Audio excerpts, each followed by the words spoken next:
Welcome to Backpacker Radio, presented by The Trek. I am your co-host, Zach Badger Davis, and sitting to my right is... I am Julianachauncey, a.k.a. Chaunce. And sitting to her right is... Hi, I'm Elise, a.k.a. Sauce. A third Sauce. Co-host. Sauce. Is that your trail name? Yeah. I've never known that. I know. We've gone Did so you know off that? trail with her name. I've heard it before, but like I said just a second ago, my brain is Swiss cheese, so... It's also been an evolution. It started out as SOS, and then it evolved to Sauce. Oh, wait, no, I did know that. I was thinking Yeah. sauce like Sauce. That's how I spell it now, because it's easier.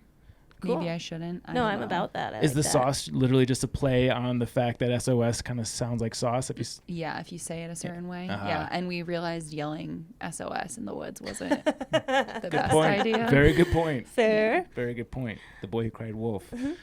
Today, well, let's introduce why we have three co-hosts. As you might have guessed from the title of today's show, we're going with a little bit of a different format. Instead of an interview, we wanted to do a panel, and who better than our trusty production assistant, Elise, to join us for this conversation. The subject, we're going very low-hanging fruit, high level, whatever you want to do there. We're going to cover the biggest backpacking mistakes, things that we see on the trail ourselves, things that we've encountered through Instagram. I have a fairly unique perspective doing what I do with the Trek, so we hope that there's a little bit of value in the knowledge that we can relay with you today. But before we get there, I think we have a strange question of the day. Yes. So as you will remember, and the people who might have listened to the last episode with Viking about the Hayduke could remember, is that we had a questions girls have about guys that they're too afraid to ask segment that started off mellow and then just turned into us talking about balls. Yeah, I remember Jabba talking about his scrotum quite a bit. Yes. So this weekend, balls came up. As they do. But like In cold water. it was boys talking to boys, and I was listening. Like I was next to the conversation, so I heard part of it, and I don't know how it got to this point. But essentially, what I learned is that. Okay, hold on, wait, I wrote it down. There's a couple of things I learned that I need input on. The left ball, no matter who it is, the left ball is lower, and your main childbearing ball, and your right one is your backup ball and is less important. So if you like injure or ruin your right ball, it's not as bad as if you injure or ruin your left ball, because your left ball holds most of the baby stuff and the right one is just like the spare. Yeah, that is actually incredibly scientifically accurate. Is that really right? Yeah, that's so true.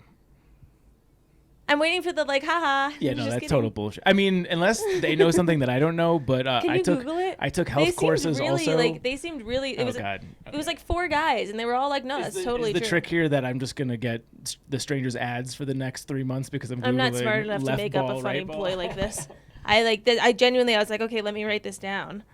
And I'm about to text them and say, I'm hearing the ball thing isn't true. Okay. If you Google left testicle versus right testicle, Yes. it is common for guys to have slightly different sized testicles. Usually the right testicle is larger than the left. No, that's against what they wrote. Okay. Also, one testicle, usually the left, often hangs lower than the other. That one they said. That honestly. Oh, they didn't put size. Left ball is lower and main childbearing ball, and right one is backup ball, less important. Okay, so they didn't put size. So far all accurate. I thought that was total. I thought they were just. What yanking about your main chain. childbearing? Is it worse to lose The your fact left? that they got that part right, I'm actually now switching my Am I stance. teaching you about your body? Apparently. Okay, search. Is it worse to lose your left testicle or your right testicle in like a tragic accident? So I searched. I control F'd this article for child, and nothing came up. So let's see. Googling the child testicle. You're Googling child testicles? Oh, that's bad. Change it. Change it. Okay. Now I'm getting the weird ads. The police are coming to your house tonight. Yeah. If I'm not at the next episode, that means I'm in prison for what I just I can't said. believe you just Googled that. Wow. Yikes. Oh, man. Okay. This one's going to take more sleuthing than I think we've got Okay, time. well, I'm sure we've got a child testicle expert in The fact that one hangs lower, maybe that's got to be because like, it's heavier. There's more kids in it. Wait, no, the one with more kids is up, they said. No. The left ball typically hangs lower. Yeah, but that article said that the right testicle was bigger typically. But this doesn't comment on size. It just says left ball is lower and main childbearing ball, But and don't right you think one the is bigger backup ball would be the one where all the kids are? No. It could be full of air. It could be full of secrets. It could be... I That's would true. almost guess the one that's higher up would be more kids because it's more protected. Like evolution. But maybe all the little spermies make it heavier, so it hangs lower. Yeah. Okay. It's possible. Well, that's... Yeah, 100% of the ball talk in my life is all just joking or like guys getting kicked in the ball videos. Like American Funniest Home Video style is my interaction with balls. Okay. Yeah. Cool. Well, mine's all I have a science-based. kid. I am an adult. Reminders of any kind. I don't know if we've talked about going to Wisconsin yet, but Are we going there? we are going to Wisconsin. We actually just wrapped a hopefully final touch meeting with our friends at the Ice Age Trail Association to complete our itinerary. What were the takeaways for you two? Not the band. Not the band. You two. Oh, got it. Not funny. We are going to have Let me remind you. so much fun. It is chock full of stuff. We are going to be spending just as much time on trail as we are off trail. We are going to be having multiple meetups. We are going to be doing a live podcast episode, most likely. And we are going to be doing overnight hikes. We are going to be doing hikes in different parts of the state, eating fish fries, going to breweries. We have a special guest for our live podcast. We'll leave it at that. Somebody is going to come have our live podcast with us, and it is not something you want to miss. Any other input, Elise? I feel like I'll need to train my liver more than train for hiking. Yeah, we have a little side text thread happening, and talking about the game day Saturday. I can see that Chaunce is, well, your own words, you apprehensive, were nervous, excited, and I think Elise is just more so nervous. I'm nervous, excited. You're nervous, excited, and Chaunce is excited, nervous. I'm just too stubborn to not keep up, and I know the tangled web that weaves. Yeah, well, I know the person I was in college. And I can't wait to meet her. Yeah. Okay. Let's get to the not interview for today's show. I guess it is an interview. The interview with the Cinnamon Connection, the Paprika Pals. I forgot the Saffron Squad. Mm-hmm. There were some other good ones in there. It's been a minute since we put those out. Yeah, get that one. Stop talking. Also, Elise, she's not colored properly, but we won't hold it against her. So, as I mentioned previously, today's theme is going to be covering the biggest backpacking mistakes that we've encountered in one way or the other. Probably some of these things we've done ourselves. I know I've done some of these. As a bit of a preamble, I want to just state out the gate that not all these pieces of advice are going to apply to everyone, certainly not a one-size-fits-all. Also, there's going to be, I predict, quite a bit of overlap between our suggestions, so don't hold that against us. Backpacking is a pretty simple thing, although not an easy thing, and we'll get into that. Lastly, if you do enjoy the format for this type of show, let us know. We want to do what you like, and that includes, but is not limited to, having Jabba on the show. Okay. Mm-hmm. So the format is we're going to go around the table and say our things, introduce our things, and then have a discussion about each one of these, if applicable. I'm going to start. I'm going to go with the number one mistake, and I do think this is the thing that potentially the most people mess up on, at least people that get off trail quickly. I think this is the thing that they should be doing better. And that is, we're not plugging my book quite yet, not doing shakedown hikes. And this is something that actually goes against what I said in my book. I don't actually advocate for people to not do shakedown hikes, but I think I underplay the importance of it. And the more I've been exposed to this world, the more I think that shakedown hikes are maybe just shy of essential. I think you can do a thru hike without a shakedown hike. I am a testament to that. I think Chaunce more or less is a testament to that. We can no, my first multi-day trip was the PCT. That's what I'm saying. It's like I think I'm advocating that you should do a shakedown hike. Oh yeah, no, but you can do the trail without a shakedown hike. Got it. I thought you were saying I did them. No. No, I was in a lot of pain in the beginning instead of doing them. And I know a number of examples similar to us where the first backpacking trip is like, okay, I'm gonna go do the whole thing. But I think that is a mistake. If you don't want to be the person who like flips their life upside down, quits their job, sells their house, eats their dog, whatever that might entail, I think you should get out and actually kick the tires a little bit. And maybe we should define what a shakedown hike. Very simple, literally just a practice hike, getting out where you can, ideally in conditions that are as similar for the bigger thing that you're doing, but whatever you can do is a lot better than nothing. And this is important for quite a number of reasons. I think one of the biggest ones, obviously, is testing out your gear when you're going out on the trail and you have only set up your tent in your backyard or like worn your rain jacket in the shower for 5 minutes. You don't actually know your gear at all. You have to set it up in a variety of conditions. You have to have done it while you're tired, dirty, all the conditions that go into an actual backpacking trip. You're not going to recreate unless you're on a backpacking trip. I also think it's important to put yourself into conditions where you're practicing in inclement weather. And I'm sure Chaunce has got a story for this, but you don't actually know what you're getting into, especially if you're going out into a trail like the AT where it's going to rain on you. You're going to get wet a lot. And if you discover about yourself pretty early on that you don't like hiking when it's wet, you're going to have a bad time. So I think going out in the conditions where it is the most miserable where you are is the best way to prepare for this with limited time. I had another piece I wanted to mention about that. And maybe it'll come to me, but maybe not. One of my second one is going to piggyback yours. Sure. So maybe it'll come to you by then. Sure. And then the last thing that I think is important about a shakedown hike is I think obviously like the physical component of a shakedown hike, like stacking multiple days, I think is really important. Just because you can do one 20-mile day doesn't mean you can do 20 miles 3 days in a row.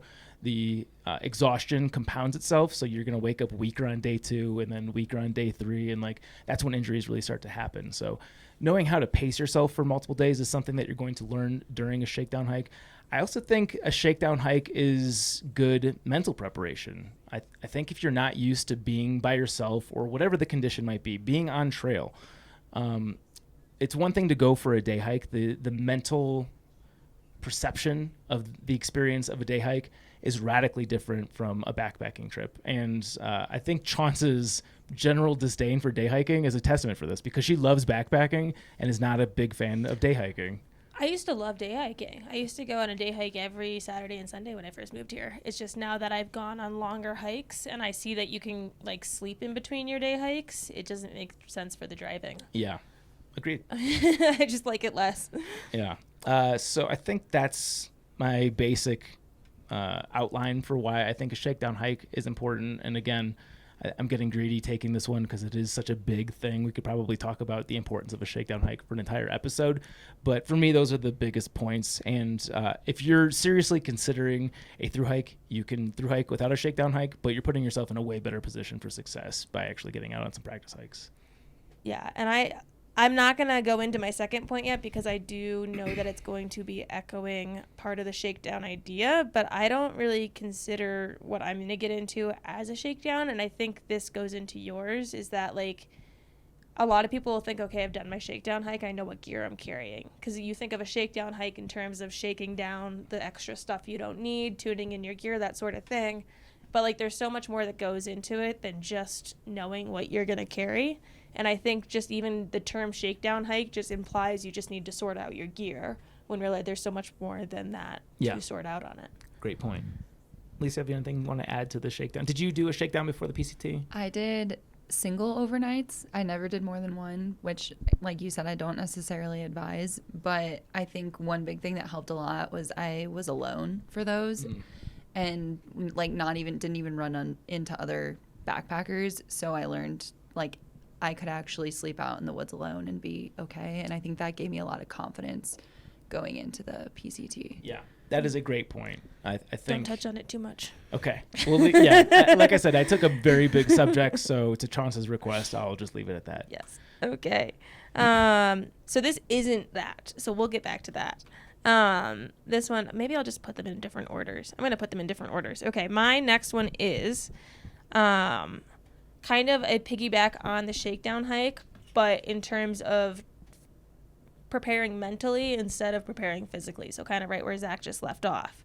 And that's like suggesting to take practice hikes overnight with your phone on airplane mode or turned off the entire time. You know, like Elise said going on a hike and being alone and, you know, sleeping in her tent alone and having that alone factor helped her prepare for the PCT. But, like, you aren't even alone if you're alone and your phone's going off and you could text someone or you can call someone before you can go to bed. There's a lot of times on trail where you're not going to have service. And, like, not even when you're happy and you're not having service. Like, you could be struggling and frustrated and feeling down and, like, you can't get on to talk to someone.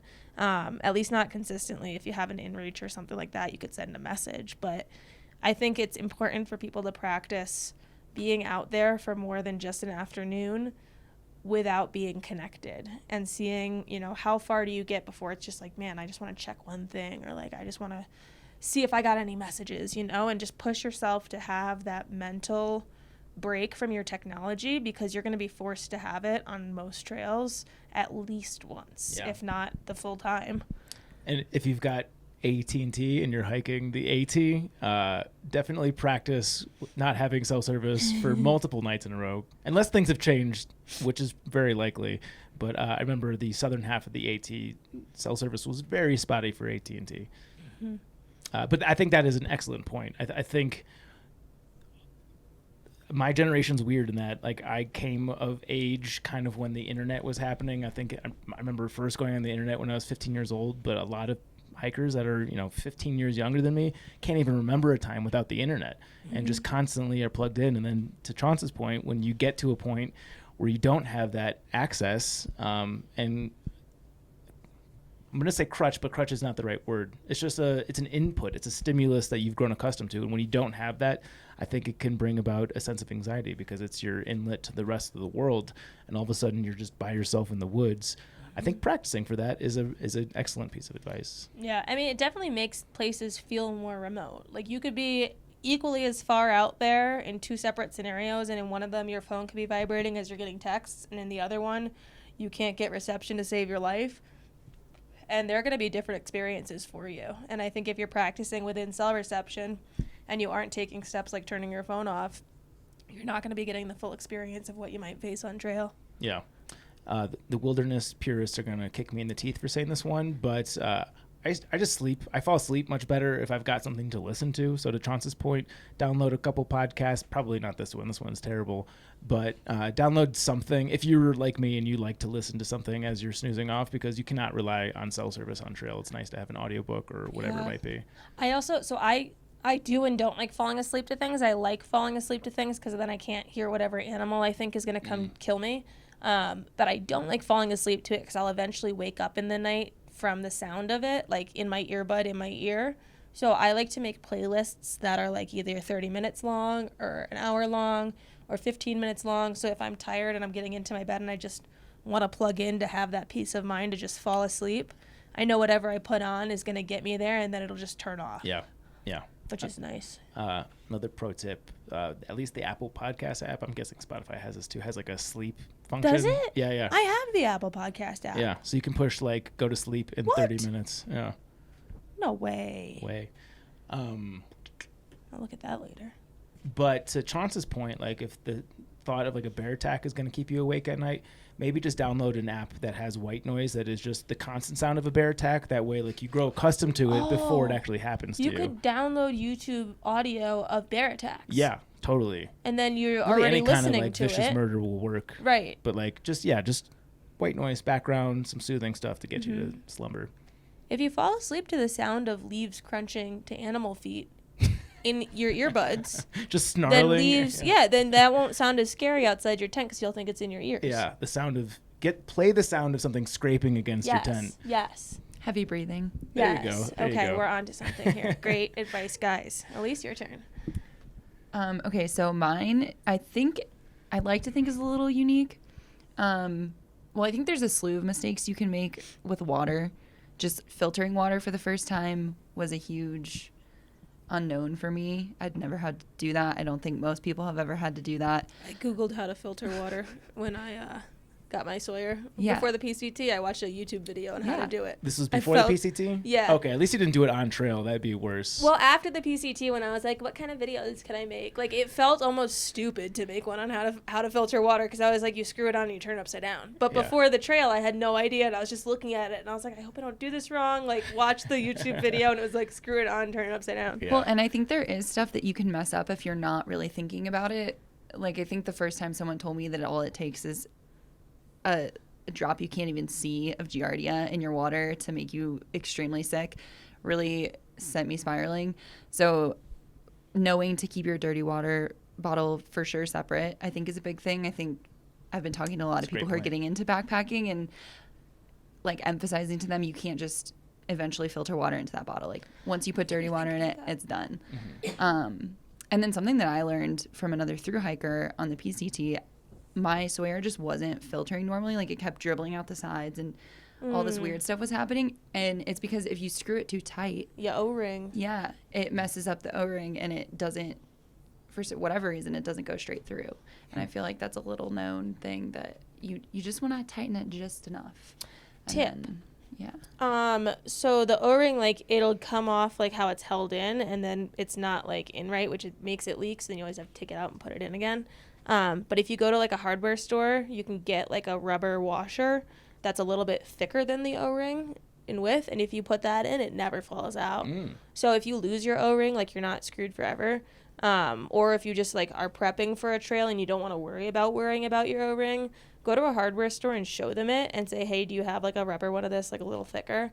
And they'll know exactly what to give you. And I've gotten them on trail when I've lost mine.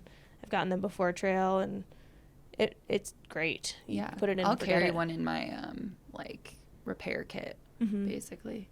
And you can also, I've heard people super glue their O-rings into their Sawyers. I don't know if that permanently does anything, but I wonder why Sawyer wouldn't do that themselves. Like, is there an advantage to have it? I guess, like, if it cracks or something. But I know I actually haven't had that issue with the Sawyer, but I've had that issue with other O-ring products in the past.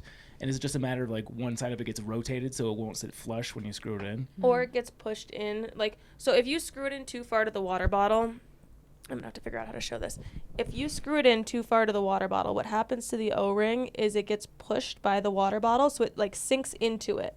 So it's not sitting there flat. So water gets like in that pushed indentation, in, and then that leaves out. Room for it to go in. Got it. So it just because like if you take it off, you'll see that it's usually stuck in your water bottle, and it's because it gets like suctioned in from you turning it too tight in there. Got it. And then it doesn't work well. It's a good tip. Mine was like so big picture. That's a much more minute thing. I love that. I just remember it changed my life when that person told me. Yeah. And also I was carrying, this is part of this, I was carrying a mini, and so it was already taking me ages to filter water, and that on top of it all, half of it basically coming out of the water bottle, it was just a nightmare every time. So. Here's another tip. Don't carry the mini. Yeah, that's what I was going to say. I laughed when I... No, that's part of... I didn't even read it. I'm sorry. No, it's their third bullet point. It's part of the water mistakes series that I made.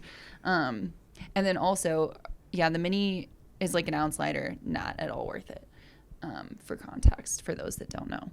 And then for getting to backflush and not testing your water filter before you leave. I did this like in May when I went to do a segment of the Colorado Trail. Josh, my boyfriend, and I both forgot to backflush. So we both had water filters that were trickling, and it was rough. Yeah, the backflush is an important one. Because I think in general, people are pretty lazy with maintenance stuff. Like I am. I'm not going to point fingers. But I've learned the importance of not backflushing the Sawyer through firsthand experience. I guess that's redundant. So that's, certainly a thing you want to do. The Sawyer comes with a syringe. I know you can also use a particular smart water bottle cap that'll actually do the trick, so you don't have to carry anything extra with you. It's the nice cap. It's the flippy sport top. cap. Sport cap. Flippy top. Yeah, the 750 milliliter. Highly coveted among thru hikers. Yes. Yeah, you get to a gas station with that, and it's going to fly off the shelf. So if you're a gas station owner and you're listening to this, that's your ticket. Anything else you wanted to cover with the water mistakes? Don't drink straight out of streams unless you're above maybe like 11,000 feet. Yeah. Or higher. And even then, like it's risky. There's marmots that marmots, live up there. exactly. Yeah, I think I read something like per capita, Colorado has the highest Giardia instance. Oh, neat. I think Go people us. assume stuff like that, like everything looks so pristine. I can drink this water, and then you're shitting your guts out. Yeah. Dogs can get Giardia too, which I didn't know. Whoa, can they? Mm-hmm. My sister's dog just got Giardia. So there you Neat. go. Yeah, there it is. Well, I suppose you're not just going to be like filtering your dog's water. That would be crazy. No, I think that's just the dice you got to roll with the dog. Yeah. And another fun fact, apparently Giardia is very transmissible from one dog to the next. Yeah, they get it at dog parks a lot. Can you get Giardia from your dog if your dog's like licking you? I can say this for certain. My sister's dog had Giardia and was still somewhat sick. I think it was toward the end of the antibiotic treatment. And then as the dog was licking me in the mouth, she let me know that the dog had Giardia currently. So I was a little bit upset about that situation. But happy to say that my poos have been pretty solid. Pretty. Like, you have a couple Taco Bells, things change. But I've been okay. Okay. Can't even think of the last time I've actually had Taco Bell. I saw it on the way here and I considered. But then I was like, take that route through like the roundabout over in South Golden? The a million roundabouts? Yes. Yeah.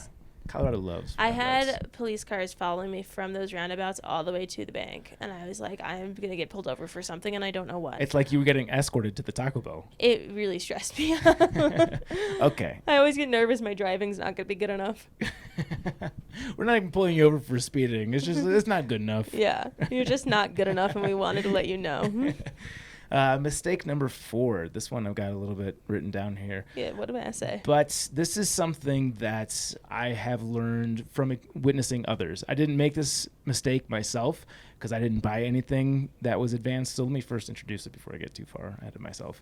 That is buying gear beyond your skill set / experience. I think sometimes people refer to it as skill set when really it's just like you haven't built a comfort using this stuff, not necessarily a skill set, but I think they go hand in hand.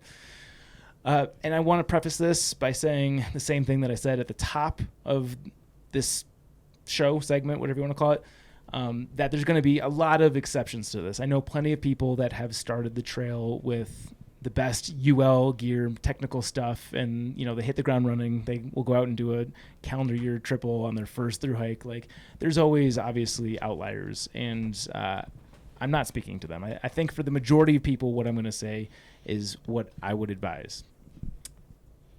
So, like I said, the more I've interacted with first-time hikers, I've seen a lot of people sending home their $600 brand new UL DCF Dyneema Cuban fiber. No, Dyneema Cuban fiber. Cuban fiber. Yeah, that's right. Carbon fiber is like the bike stuff. composite fabric. Composite. Oh, really? That's what it is. It used to be. Then what's That's why. So it used to be called Cuban fiber, and then they rebranded it. So it's a Dyneema composite fabric. Oh, because they don't always use Cuban fiber. I think it's the same material, but like a different company bought it, and so we're gonna call it a different thing. Neat. But keep the acronym. Yeah, exactly. So DCF, a lot of people will send home this very expensive tent, and the deal with that is you can't go and test these things out at REI and then take it back if you don't like it. Like, these are from cottage industry brands, and they don't have the return policy because these things are in such high demand. And, if you're going to go out and use it once, like, it's very hard for them to resell it. So a lot of instances of people sending home these very expensive tents and then going out to REI and buying the $300 Big Agnes, Nemo, whatever the popular tent of the year is. I've seen that happen dozens of times, and I've learned that it's better to err on the side of that versus the alternative. So I generally push for first-time backpackers in the direction of getting freestanding tents. Like I said, I'm sure there are countless examples of first-time thru hikers who hit the trail with the Z-Packs duplex and love every single night under their tents. But I would rather people err on the side of carrying a few extra ounces and be comfortable with the setup in a variety of terrains and to confidently set it up quickly in inclement weather conditions, and ultimately getting the more pro-level tent later on in their backpacking careers. So this is the exact trajectory that I followed. The first tent that I got, it was the Eureka something bad. It was a one-person tent. It was not good. It was overweight. It was like 4.5 pounds. I wouldn't recommend that tent for anybody, but that style tent, a freestanding tent, something on the lighter end, is what I would generally push people in the direction of.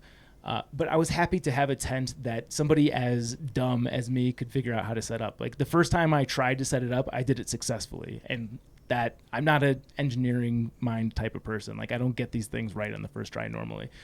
And I think having the confidence of knowing how to set it up in pretty much any condition relieved the stress of the nighttime camp setup routine. Whereas if I went out with a, not to throw anyone under the bus, but like a Hyperlight Mountain Gear, I forget what their trekking pole tent is. I've used it in the past. It's a tricky setup. Like even for me, somebody that's spent a lot of nights under a trekking pole tent setup in my career, I think doing that on a first long distance backpacking trip, not doing it in a variety of conditions, in a variety of terrains, in a variety of weather patterns, that would just add stress to my night. And whether that forces me off trail or it nudges me in the direction of not enjoying the experience, I don't think it's worth the weight savings. I would rather you cut down your mileage and be confident and comfortable with your tent setup than try to mimic the people out there that have got like 10-pound base weights. Like that's something that you can achieve later in your backpacking career, and I don't think that's the thing that you should start off with. Again, I want to clarify that I'm not knocking trekking pole tents. Like I used one the entire duration of the PCT. I loved how light it was. It was the right tent for that condition with my experience.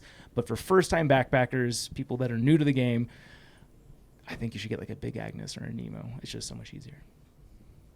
I will say I had a friend who had a tarp tent on the PCT, and it was even more complicated. I had a duplex, and I did take out the duplex for the first time on the PCT, and I loved it. So to your point, I think, but I also had a Big Agnes before that and got really comfortable with that. And so I think it was kind of a progression. But anyway, my friend that had the tarp tent, it was even more difficult, like, because there were so many guy lines and it was only one trekking pole, and she would not even set up her tent when it was drizzling sometimes because it was such a pain for her. And yeah, so I think sure she was carrying probably like 4 or 5 less ounces than I was, but she also never slept in her tent. So. Yeah, I would say like same thing happened on the PCT where ball flap started, and I always forget this, ball flap started with a bivvy. And I always forget, but I remember when we got through Fuller Ridge, it rained at the top of that 19-mile downhill to Cabazon, and it was just rocks. Like, there was nowhere to set up a bivvy the way that he had to set it up, or however it needed to be set up. And it was just, like, us all in our tents, like, having a laugh at him while he was just, like, out there struggling. And, like, he got to town, and he switched it for a Fly Creek. And he carried a Fly Creek the rest of the way, a freestanding tent. But he was one of those people that wanted to start off super light, and then he found scenarios where in the desert it was like he couldn't even set it up. Yeah. And I guess you bring up another good point is like the trekking pole tent is even easier to set up than most of the tarps and some of the bivvy setups out there. Like there are people that go into their first through hike because they see such and such on YouTube that with their 6-pound base weight, and they're like, oh, this looks awesome, I want a super light pack, and like they don't know how to set up their tarp, and then they get into a lightning storm, they have the worst night of their life, and they're like, do I actually like backpacking? Like, I don't want you to be that person. That said, I do have a lot of experience working with trekking pole tents. I've used the 1, the 2, and I used, it was called the Solplex at the time. I don't even know. The 2 is a palace. Yeah. That thing is rooms. It's a big tent. Yeah. And I love those tents, and I use them regularly, but I still use I have a couple of freestanding tents that I use them just as often. Like if I'm going into a situation where I think the terrain's going to be very rocky, finding a place to stake out your tent properly is a motherfucker. I think if you're going out into conditions where it's going to be consistently windy, if you don't stake it out perfectly, you get a little bit of slack in your tent. That can keep you up all night because you hear the flapping all night. Like that happened to me on the PCT a couple times. So even with a good skill set and experience that I would like to think that I have at this point, there's a lot of advantages to the freestanding tents that are just not the case with some of these other tents. Yeah, there's also the single wall factor with Right. a lot of the trekking pole tents, which if you don't ventilate your tent, you'll get a lot of condensation, you'll get wet, and you'll be cold. For sure. It has taken me 3 trails, and I still do not not that I don't know how to ventilate my tent, but there's just so many different conditions you can set up your tent in, near a pond, in a humid area, like on a ridge. you know, like under the tree line, above the tree line, where it's just like to master how to not get that humidity and the condensation build up in a single wall tent where like it's not dripping on your head is not something you figure out like overnight. Yeah. And if you do, tell me exactly how in all those scenarios, because I'm still at times getting water dripping on my head. I mean, if you don't get the right campsite, you're pretty much just, and like it's very humid out. There are times where it's just, it doesn't matter what you're in. Yeah. You're going to get condensation. And that's like something people don't expect with those kinds of tents, I think. For sure. I mean, that's even true for double wall tents. Like, Yeah. if you're in a humid area and like, especially if you're locking down the outer layer of the tent, it's just going to happen. Okay. I feel like I talked in circles enough there. That was a long one. Let Chaunce go. Sheesh. Okay. Mine is to do with like, I guess being too firm on your hike and like not allowing flexibility for elements. I know you talked about on shakedown hikes practicing in the weather you're expecting, but I think just like knowing what kind of trail you're going on, like what kind of trail are you starting on and what kind of weather is there and what are you doing to help yourself in those scenarios? And what I mean is like, for example, the Colorado Trail compared to the AT. Like the AT, you can wake up at 6 a.m. and hike till 5 p.m. Or you can wake up at 8 a.m. and hike till 5 p.m. and get a full day in, morning to night, and that be it. Whereas on the Colorado Trail, like you could get these afternoon storms that come in and just like pound down and for hours in the afternoon and then clear up in the evening or clear up in the morning. And I think to go into a trail like the Colorado Trail and expect to hike an 8 to 5 the way you would on the AT is going to make it a lot more unpleasant for you than if you were to say, okay, I'm hiking, it's 2, I see clouds coming, I'm going to sit in my tent for an hour and a half while it rains, pack up my tent, hike another 3 hours. Like a lot of people don't want to do that. And I think, you know, then you end up cold, you end up wet, you end up like struggling to get to camp. And I think just keeping mindful of what trail you're on, what elements you're going to be seeing, and what that requires for hiking. You know, you're going into the Sierra in the early season, you're hiking from like 3 a.m. to noon to avoid like sun holes, or what are they, the post holing? Sun cups. Yeah, sun cups and post holing. So like depending on where you are, what time of year it is, what trail you're on, like you might not get the 8 to 5 hike. And by expecting that you will be hiking those standard hours throughout the day, you could start off like kind of screwing yourself because you might hike through weather that you don't have to if you had planned your day around it or anything like that. Yeah. To piggyback that would be like being too firm on your start date. So when I started the AT, the day I was supposed to start, the weather was supposed to be absolutely shit. And Josh, the guy that was hosting me, messaged me the day before my flight and was like, you don't want to start that day. And I really did not want to switch my day. It was going to be March 3rd, 3/3. I liked the number. And I was like, no, I think I'm going to hike that day. And he was like, no, like you really don't want to. And like eventually talked me out of it. It was a few phone calls where he talked me out of it. And I decided I'd hike the next day. And the amount of people that got off that first day because of the weather was crazy. And that came back up for me this weekend. This was the story Zach foreshadowed. I had a friend come and stay with me who was going to start the Colorado Trail, and they started on Sunday. And it was just a horrible day for weather. And it was a combination of, I think, those two things amongst some other things. But going on a day where it was just forecasted to thunderstorm all day and having that be your first day on trail and getting a taste for the trail, the pain, the remoteness, the weather, and being cold and wet and everything, like, it was not a great first day to start. And it wasn't like typical hiking hours that would have gotten you through that day well. And they ended up getting off trail that night. And it was just like, I've never had that experience of having to try to talk someone out of quitting that soon. Because I was like, I don't want you to feel like I'm not going to come get you. And I don't want you to feel like I'm not supporting you in this. And I don't want you to feel like I'm leaving you out there. But I also don't want you to regret it and like not have given it a fair shot and this and that. And I think it was just like not being mentally prepped for what the elements could do and how hard they could hit, and all of it combined with all the things we're saying, that I think just like completely just like it was a real shit day to start. Yeah. But yeah. Question: Did you talk to this person since they've gotten off trail? Like, do they feel confident with their decision to get off, or are they like, shit, maybe I should have given it more of a shot? No, so they stayed with me the past few days. They just left this morning. I offered to give them a few days to stay, and then I said, if you want to get back on, I'll drive you back to where I left you off. But I think the consensus was just, they weren't in the right headspace. Yeah. It's good to recognize that. I think it's good to be honest with yourself about those things. And also to, sorry, go ahead.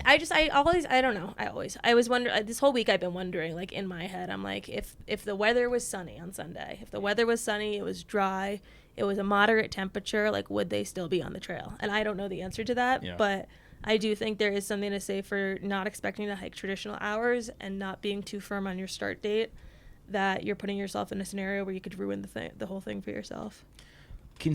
For all of the backpacking trips that I can at least recall right this second, the first day on trail is always one of the most joyous days because it's like all the anticipation and nerves and whatever amount of energy coalesces into this thing where like you get out and you're doing the thing and you realize that you're just walking. Like you built it up to be this really difficult thing and then you're out there walking and it's just excitement for what's to come. Like that's always been my experience. Yeah, I think to get out and have it be thunderstorming and to rob you of that experience is definitely makes it way more challenging. Yeah, I mean, it's hard to be like, oh my God, I can't wait for the next day. I'm looking forward for what's to come. When you're just like, how the hell did I even make it through today? How am I supposed to do this for however many more days are supposed to be left, And then you just start making it feel longer than it's going to be. And then you start to spiral in your head, I think. Like, whenever you start to think about how much is left and how long it's going to take and it's going to be like this the whole time. And I think just setting yourself up so that you can start gently, be it in miles, be it in weather, be it in anything, a nice gentle start is the way to go. Yeah, the spiraling is the worst thing. Like once you get in your head and you don't have tools for breaking that circuit, true for backpacking or anything, apply that to anything in life. And we've all experienced it. I still experience it to this day. But yeah, I think the spiraling is a really dangerous thing. And a thunderstorm is probably more likely to get you there than other conditions. Yeah. I mean, it was hailing. It was not great. Yeah. Yeah, I feel like it's also worth noting that thunderstorms in Colorado, completely different. They entail hail, lightning above tree line. It can be really scary Things and cracking literally around painful. you. Yeah. It totaled my car 3 years ago. So yeah, that is a real thing. That is a very real thing. And yeah, to that point, I feel like, well, we'll probably get into this one of the points, but like knowing the variable weather wherever you're going, like that was something I had to learn when I first moved to Colorado was if I want to go on a hike, I literally have to leave early if I'm going to be above tree line. Otherwise, I won't make it back down in time before the thunderstorms start. Well, also, even just hiking the Colorado Trail on the weekends when I was sectioning it, I have like 5 different weather apps on my phone now in a folder that I never had before that hike. And it wasn't until during that hike that I realized I need all these different ways to check the weather so that if I see that cloud over there, I can open my phone and I can say, okay, it's going to be here in this long. I have 20 minutes to either get over that ridge or pitch my tent. And unless you have stuff like that where you can check and make those assessments or you have the skills to do it on your own, it makes it really difficult. So it's just like if I had those maps at the start of my hike, it would have made the start easier. Towards the end, it was easier because I then knew to have them. But yeah, definitely prepping for the weather you need to expect. Yeah. And I think within that, you also just have to be prepared for anything. So I'm guilty of giving bad advice just based on my anecdote. It wasn't climate information. It was just like, this is what happened to me. So therefore, I think this is what it is. But Job and I did 300 miles of the Colorado Trail, I don't know how many years ago. And we saw rain for like 30 minutes. This was in September, so like traditionally I think that there's a lot less monsoon season at that point in the year, but we saw like almost no rain. And I encouraged somebody to go hike in September. I can't even remember who this was, honestly. But I remember that the hand that they got dealt was like, 3rd day on trail, snow. Like that's just how it goes. So don't listen to just me. Don't listen to just influencer on YouTube. Don't even necessarily put all your stake into like what the climate says historically, because that can change. I think back to the original point is be ready for anything and like use the historical trends as kind of the guiding point, but it can deviate from there and you just got to be prepared. And be flexible. Yeah. Don't be too firm in what you're doing that you're not willing to modify. Yeah. Neat. That kind of really transitions perfectly into my next one, which is don't get gear just because someone else had it or they recommended it to you or your favorite YouTuber uses it. I mean, I've been guilty of that, but I feel like it really comes down to researching what you specifically need for like your size, your trail that you're hiking, the time period that you're hiking it. And that varies a lot more than you might think. It also varies. Are you a cold sleeper? Like I have a 5-degree bag. A lot of people would consider that super overkill. I still got really cold in Washington on the PCT. What were the temperatures? It was like in the 30s. Well, we were too late. That's another one of my points that I'm going to make is listen to people when they tell you to finish by October. Yeah. Yeah, it was in like below 30. The water sources were freezing, so Yikes. it was cold. But still, it was a 5-degree bag, and I was having trouble staying warm. So, yeah. So I think really, it's great to get opinions from other people, but at the same time, take it with a grain of salt. Especially, like for example, Chaunce, a sleeping bag that works for you is not going to work for Zach, or it even makes a difference if you're a stomach sleeper versus a side sleeper. I think they say to add like 6 inches to your sleeping And that height. goes for sleep. Then you get into sleeping pads. Yeah. You know, if you're a stomach sleeper versus side sleeper, different sleeping pads work and don't. Shoes. Like anyone who is always anyone who asks what shoes I recommend, I'm always like, I don't even want to answer this because like I know the shoes I wear and I can't compare them to all the other options out there because I haven't tried all the other options and I don't know your feet. I only know my feet. And Footwear is the hardest. My best advice for people when they ask about shoes, I'm like, first of all, decide if you want boots or trail runners. I know that almost all through hikes, you're going to want trail runners, I feel like is the general consensus. But some people do need boots because they actually have weak ankles and they're doing like 5-mile hikes. And, my ankles couldn't support me. Yeah, second chance that he switched to ultras and they fucked up his feet and he went back to boots and was having a good time. So So it's different for everyone. But also, best advice I ever got was go to a running store and have them fit you because they'll look at, do you pronate or do you supinate? Do you take weirdly short strides or whatever? And then they'll recommend a shoe for you based on that. And that's going to be what serves you best, not what some random person wears that you might respect. But if you've got the privilege of living next to one of those stores, I totally agree with that. Yeah, they put you on a treadmill and make you run and then like slow motion evaluate your stride and can make some very intelligent recommendations based on that. Footwear is especially difficult. And for a lot of people, I think just like starting with ultra is a good piece of advice because it works for so many people. But like for some people, it gives them injuries. So like it can go in any direction. Right. I mean, it goes for any piece of, I mean, it's stupid because this is the advice episode, so we're just giving advice. But with any piece of advice, there are so many ways where it's like what applies to me might not apply to you. And it could be a sleeping bag, a sleeping pad, shoes. But like I've had people even ask like, what do you carry for hygiene? And I'm like, dude, like if you carry what I carry for hygiene, you might not like it at all because what I carry is not a lot because I like just Axe body spray. Is that all you carry? I carry wet wipes and I carry a brush. Yeah, same. And like the wet wipes do anything that needs cleaning and the brush takes out the tangles. But like a lot of people can't do just that. And if you want to replicate that, but you're someone that really needs to like wash your face at night or put on moisturizer before bed or like has a routine that just makes you feel a little more at peace before you go to sleep, like I can't relate to that. But you're certainly not going to have a good time taking what I'm taking. Yeah. That said, the advice I give to like my close friends is very different than the advice I give to people in other contexts. I did a backpacking trip on the Oregon Coast Trail a couple of years ago, and my buddy was trying to bring like a little travel size thing of deodorant. And like I shamed him for hours on the drive. I'm like, dude, you're not bringing deodorant on this hike. Like we are all gonna smell like shit. This is part of the experience. And I just ragged him long enough that he finally left it behind. And he was not regretful of not bringing it. Yeah, I think that one is a safe one to make fun of people for sure. But there's got to be somebody out there that like needs their deodorant. Like they've got a thing. Maybe they have extra stinky armpits or whatever it might be.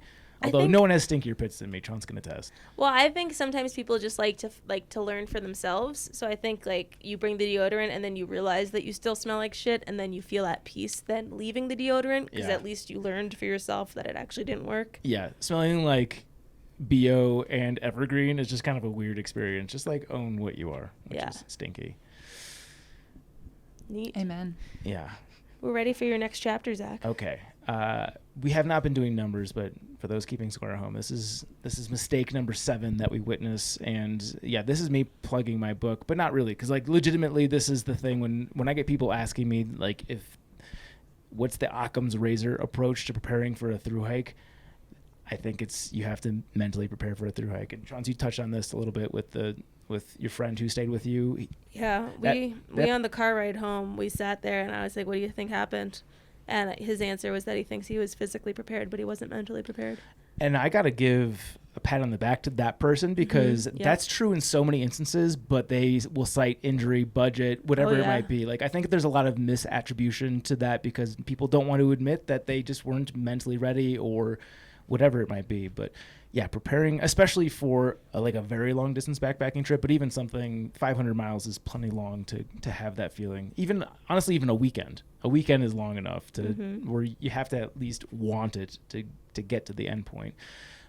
So yeah, I think even if you get all of these other things wrong that we've said and that we will say, I think if you have the necessary mindset before embarking, you will find a way. And I think the proof to this is the fact that people have been through hiking. When was the first AT through hike? Like the 50s, 40s?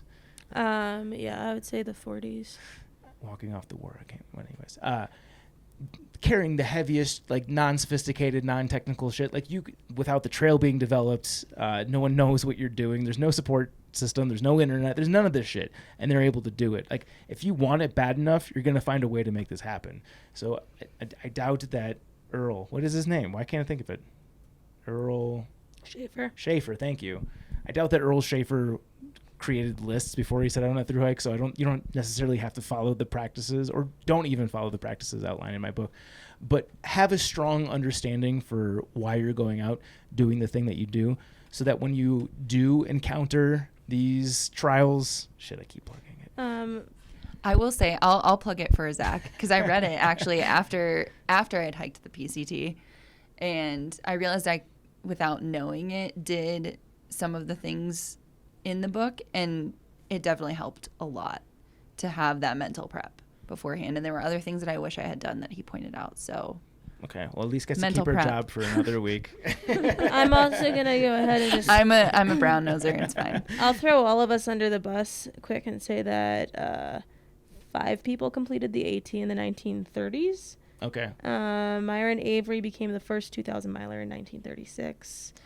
I thought Schaefer was the first one to do it, and he was, quote, walking off the war. Was he walking off World He War? He wasn't through hiking, Myron Avery. Earl Schaefer was the first through hiker. So to do it in sections. Yeah, Myron Avery became the first 2,000 miler. Okay, but 5 people hiked the AT, or complete the AT is what it says, in the 1930s. Yeah. 3 people completed in the 1940s, 14 in the 50s, 37 in the 60s. You get the point. Yeah. So I it's tough for me to bring up this point without it just sounding like a shameless plug for my book. This is the thing that I wrote about after I through hiked the AT, with being quite possibly the biggest idiot on the planet. But I did dedicate a lot of my energy to discerning the reasons to why I was doing this. And like, I was in a bad place in my life, and I think going deep on the reasons that were motivating me to get on trail helped me in the days where I think other people would have likely thrown in the towel. Like it built a sense of resolute nature that regardless of what happened on trail, I was either going to finish or die trying. I think that's extreme. I don't think most people should have that stance. I think if you're going to harm your health, or you run out of money, or your personal life, or whatever it might be, there's obviously a ton of valid reasons to get off trail. They were just not going to apply to me. And a big part of the reason that was true was because of the practices I did before getting onto the trail. And if you want a more eloquent take on why I think this is important, but also specifically how I prepared and utilizing the research that I did with self-help books, and this is not just in writing this book, like a lot of this was done when I was a teenager, big into like Tony Robbins and a lot of those style of books. Like I apply a lot of the principles in those books to backpacking, and I think it's helpful. Cool. My next one is not mentally prepping your family and friends. Nice. I'm just kidding. My next one. So I think I'm going to save this one for an honorable mention because it's less of one. But I remembered one when I was talking about this weekend, which is not practicing communicating with your satellite communication device in different types of coverage, like tree cover, no tree cover, rain, no rain, before going on trail. And like not I have just some good stories to back not up what just you're send saying. a message, does a message send, but have a conversation. Because what happened this weekend was that I was getting messages saying, please come get me, please come get me. And I was sending messages saying, are you sure? Are you sure? Like, I don't want, like me trying to talk them back into it without like, forcing them back into it. And then them just being like, no, like, I'm sure, come get me. And me saying, okay, here's my ETA. It'll take me an hour and a half. I'll be there in this amount of time. Like, and none of those messages were going through.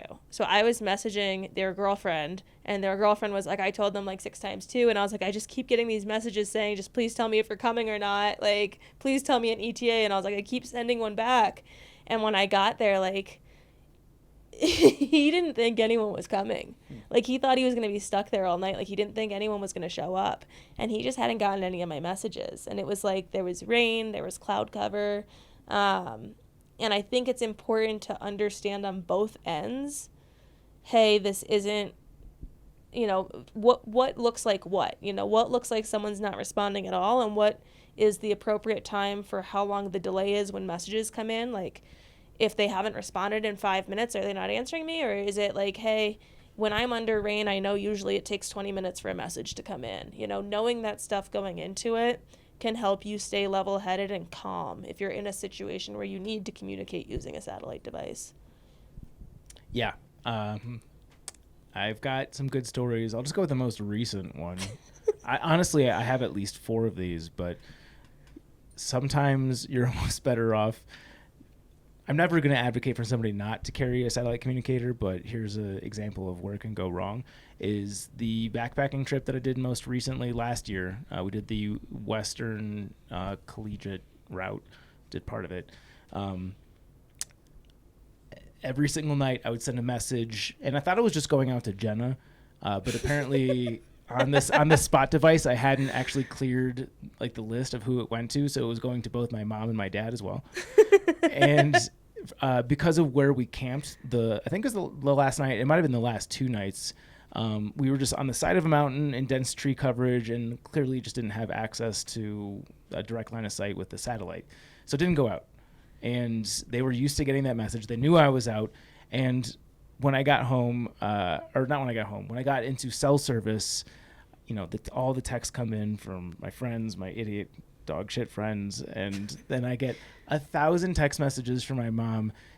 It's like the last one I remember is like, you better fucking be dead. She was so mad that I wasn't updating her on my whereabouts that she would have rather me be dead because of all the stress that I put her through thinking that I was dead. Yeah, and all the while I thought my messages were going out. I didn't get the red blinking light. There was no indication that nothing had gone through. Like, I legitimately left the communicator on for like an hour before I went to bed, which is more than enough time in 99% of instances. But yeah, that one specific time, I gave my mom like a panic attack and diarrhea. That's amazing. Yeah. I've done something similar. I just got lazy charging my inReach, and I was doing the same thing, sending out I'm at safe at camp text every night. And we were in the Sierra, and it was in 2019. There were huge earthquakes around the 4th of July. I think it was in that area, and apparently a bunch of people, I didn't feel it. I slept right through it. Back to the other stuff, I can sleep on a foam pad and I'm fine. Through earthquakes? Yeah. And so, but I mean, if you're familiar with the route, if you do Whitney, you might not leave for another, I think it's 6 days. And so my mom this whole time is panicking, thinking I died in a rock slide in an earthquake, and I didn't even know an earthquake happened. So yeah, make sure to text your mom if you tell her you're going to. Or you could still tell your parents the exact duration to wait before hearing from you, and they might still not listen. Right. Like where we went through the 10-day stretch to Whitney, and I told my mom before I left Mammoth, it will be 11 days before you hear from me again. Not 10, 11. If you do not hear from me by 9 days, it is because it's not 11. If you do not hear from me by 10 days, it's because it's not 11. You will hear from me on the 11th day. If I'm not back in 5 minutes, just wait longer. I get to the top of Whitney and my phone has a ton of messages and I just open them. It's my mom. She's like, I called Zach. I can't find you. Where are you? I'm like, how did you find his number? Like, how did you call Zach? Why would you call Zach? What's he gonna do? Exactly. Of all people, that's who you call. Yeah. No, I assured her that you were probably dead and, start to make the funeral arrangements. I was there the morning of the 11th as the sun was rising. It couldn't have been more prompt. Yeah. Maybe the lesson there is that just like... Moms will always worry. Yeah. So if you want to learn about how to come... Exactly. Every time I take a photo on anything that resembles a ledge, my mom texts me or calls me. It's like, stop standing on the edge. She's gonna Stop kill me. doing that. She'll kill me for these two. But there have been 2 photos I've sent my mom that have been award-winning responses. One is I sent her a photo of Lake Tahoe from like one of the like hidden beaches. You know how they have those like rocks and the clear water.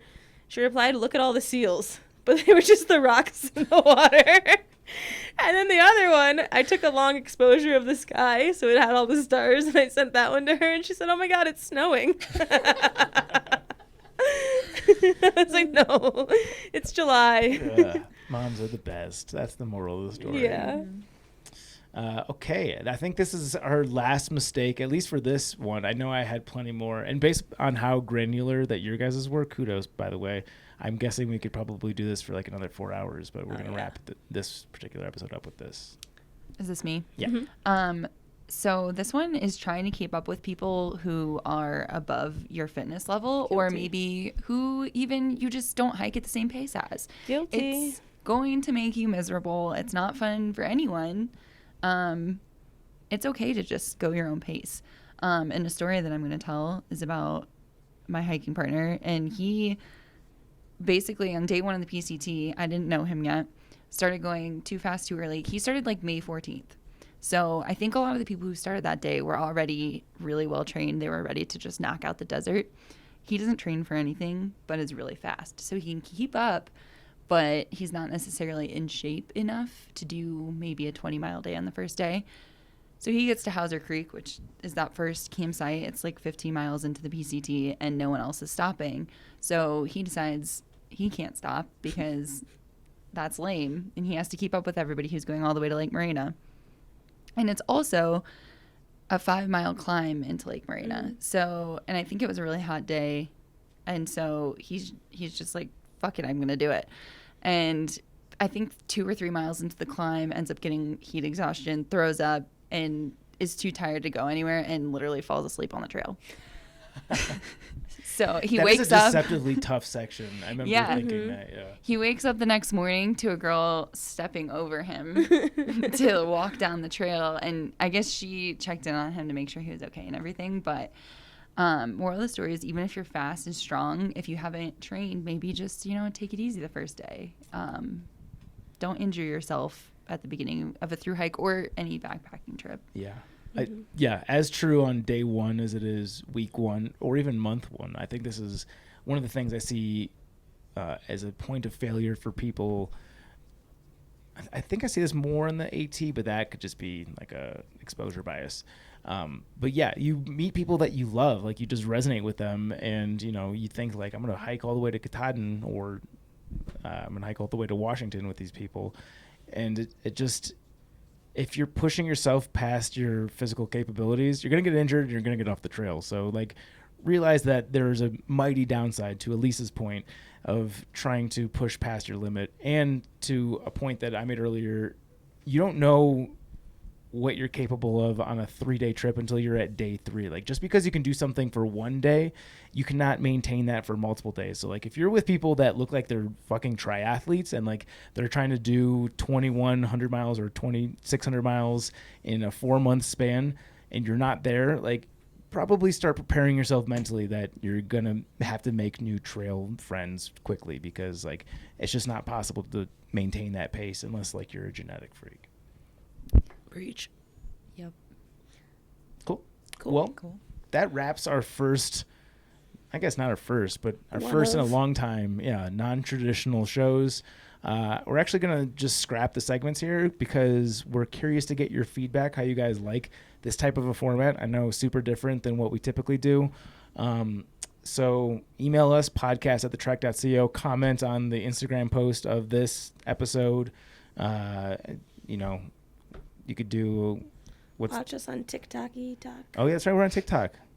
Leo, We it's talk at ticks. Backpacker Radio. What a good name. Yeah, let us The know. only tick we're not fans of. Maybe Chaunce is a dad too, because holy shit. Holy shit. Okay, yeah, we're saving the rest of the stuff. I will say thank you to our Chuck Norris Award winners on Patreon. That is Jason Lawrence. That's a new name, right? Is it? I think it got reordered, but there Okay. is a new name. Okay.